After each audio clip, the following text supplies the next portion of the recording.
Fl-ewwel kwart tas-sena pajjiżna rreġistra surplus ta' 44 miljun euro. Din kienet l-ewwel darba li kien irreġistrat surplus fl-ewwel kwart tas-sena, perjodu meqjus diffiċli għall-finanzi pubbliċi.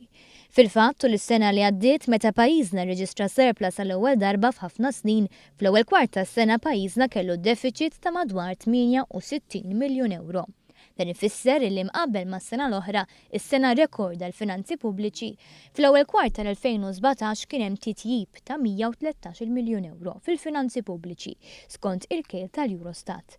It-tnaqqis fid-deficit seħħ għax id-dħul tal-Gvern ogħla għal kważi 980 miljun euro, jew kważi 137 miljun aktar milli kien osservat fl-2016.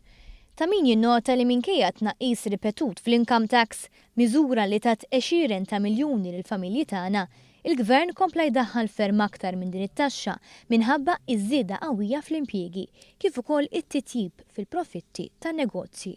Dan fi żmien meta skont l-oppożizzjoni kien hawn inċertezza kbira u ħafna negozji kienu ser jalqu. Matul l-ewwel 3 xhur tal-2017 kien hemm żieda relattivament żgħira fl-ispiża pubblika ta' madwar 25 miljun. Minħabba li din iż-żieda kien ferm anqas mir-rata ta' tkabbir ekonomiku, l-ispiża tal-Gvern bħala proporzjon tal-ġid nazzjonali komplet tonqos. It-tisħil qed iseħħ fil-finanzi tal-Gvern qed iwassal biex il-piż tad-dejn nazzjonali jaqbad it-triq tan-niżla. Għall-ewwel darba mill-1998 l-hawn pajjiżna għandu piż tad-dejn nazzjonali taħt is-60% tal-ġid nazzjonali.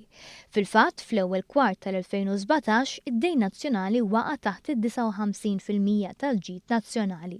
Dan ifisser li din l-amministrazzjoni ġabet fix-xejn iż-żieda fil-piż finanzjarju ta' djun li wettqu 3 amministrazzjonijiet nazzjonalisti.